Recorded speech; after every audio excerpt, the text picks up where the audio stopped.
If you want to share out your diagram with other people using diagrams.net, then what you can also do is you can generate out a published link. So to do that, you need to go around onto the file menu and you can go around onto publish and click on link right here.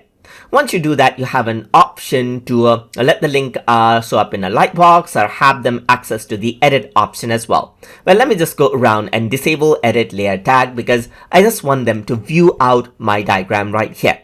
Once you're ready, you can click on the create button right here, and then what you see is this link right here. So I'm just going to go around and copy this link out, and then what I'm going to do is I'm going to open up another browser right here and then paste and access this particular link right here.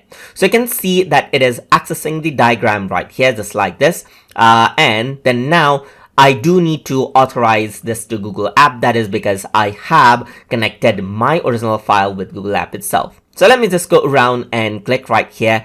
And once I do that, I need to allow the permissions over here as well, and then click on continue. And once I do that, the authorization is done.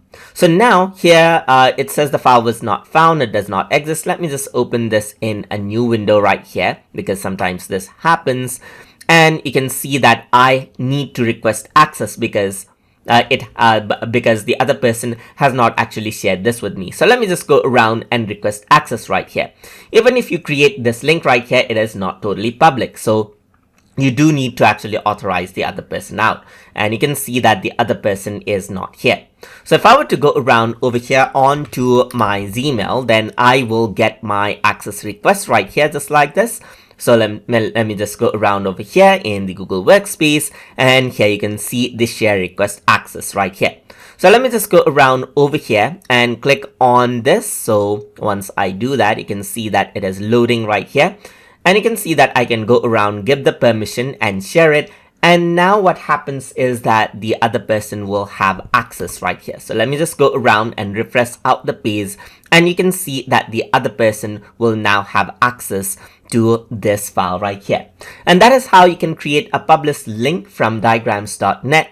So I hope you guys learned something as always. And as always, please like, comment, share, and subscribe.